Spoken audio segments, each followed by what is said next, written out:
ملک کے حالات کے بارے میں بات کر لیتا ہوں، ٹھیک ہے؟ ابھی جو ہمارے ملک میں مسئلہ چل رہا ہے، ایک چل رہا ہے یونیفارم سول کوڈ کا۔ کیا چل رہا ہے؟ Uniform civil code. وہ کیا ہے کہ سب کے لیے ایک جیسا قانون ہونا چاہیے، سب کے لیے ایک جیسا، یعنی ہر دھرم کے ماننے والوں کے لیے ایک جیسا قانون ہونا چاہیے، ٹھیک ہے؟ اس کو بولتے ہیں یونیفارم سول کوڈ۔ اس سے پہلے کیا تھا کہ جو ہمارے ذاتی معاملات تھے، گھریلو معاملات تھے، اس میں ہم اپنی شریعت، اپنے دھرم، اپنے مذہب کے مطابق عمل کرتے تھے، ٹھیک ہے؟ ابھی بھی کر رہے ہیں الحمدللہ۔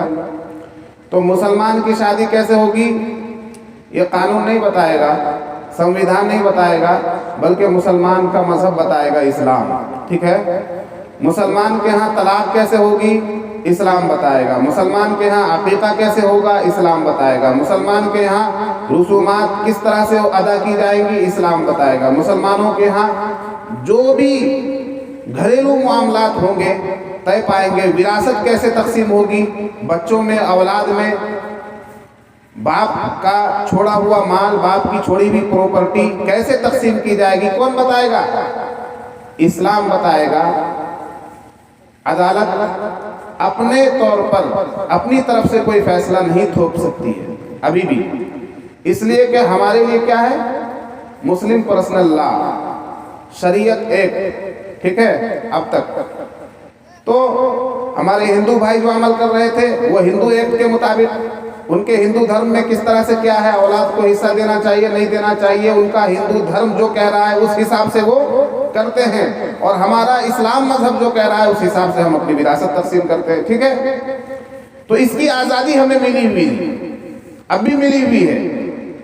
اور کہاں یہ آزادی ملی ہوئی ہے؟ ہمارے سنویدھان میں، ہمارے آئین میں، قانون کی کتاب میں۔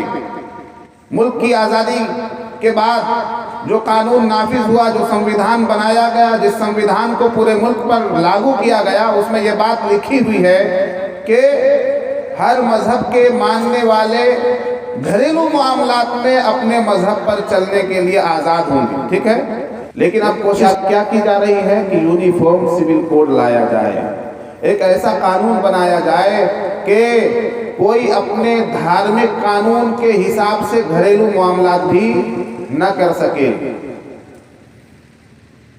مرنے سے پہلے کیا ہونا ہے، مرنے کے بعد کیا ہونا ہے، شادی کیسے ہونی ہے، طلاق کیسے ہونی ہے، ابھی تو جب تک آپ انسانی فطرت کے مطابق کوئی قانون نہیں بنائیں گے اس وقت تک اس قانون کا النگھن ہوتا رہے گا۔ اسلام کا جو بتایا ہوا طریقہ ہے وہی سب سے اچھا ہے، ٹھیک ہے؟ خواہ وہ شادی کا طریقہ ہو، خواہ وہ طلاق کا طریقہ ہو، خواہ وہ وراثت کا طریقہ ہو، خواہ وہ مرنے کے بعد دفنانے کا طریقہ ہو۔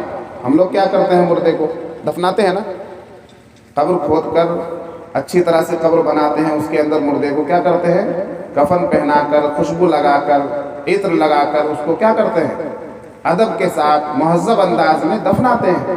اپنے مردوں کے ساتھ کون کیا سلوک کر رہا ہے ہمیں نہیں اس معاملے میں پڑھنا ہے، ہم کیا کر رہے ہیں اس معاملے میں کسی کو نہیں پڑھنا چاہیے۔ تو ایک تو سب سے بڑا مدعا ہمارے ملک کا کیا ہے، یونیفارم سول کوڈ، جس کی ہم مخالفت کرتے ہیں۔ مسلم پرسنل لا بورڈ مخالفت کرتا ہے، ساری مسلم تنظیمیں مخالفت کرتی ہے۔ اور اب دوسرا مسئلہ یہ چلا ہوا ہے کہ اس ملک کے باشندوں پر شک کی نگاہ ڈالی جا رہی ہے۔ سمجھ میں آ رہی ہے بات؟ کون اس دیش کا ناگرک ہے اور کون ناگرک نہیں ہے، اس کی شناخت کون کرے گی؟ اسی دیش کے ناگرکوں دوارا چنی ہوئی سرکار اس کی شناخت کرے گی، پہچان کرے گی کہ کون اس دیش کا ناگرک ہے یا کون نہیں ہے۔ سمجھ میں آئی بات؟ اس کے بھی ہم خلاف ہیں، یہ بھی غیر قانونی ہے۔ کیسے غیر قانونی ہے؟ میں مثال کے ساتھ آپ کو سمجھاتا ہوں۔ 50 لوگوں کی ایک چھوٹی سی بستی ہے اور 50 لوگوں میں ایک ذمہ دار طے ہونا ہے، گاؤں کا ذمہ دار، جس کو آپ مکھیا کہہ لیجئے، ایک گاؤں کا مکھیا طے ہونا ہے 50 لوگوں میں۔ تو کیا ہوگا؟ ووٹنگ ہوگی نا، کہ بھئی چلو جس کی طرف زیادہ ہاتھ اٹھیں گے وہ مکھیا ہوگا۔ تو اب فیصلہ ہو گیا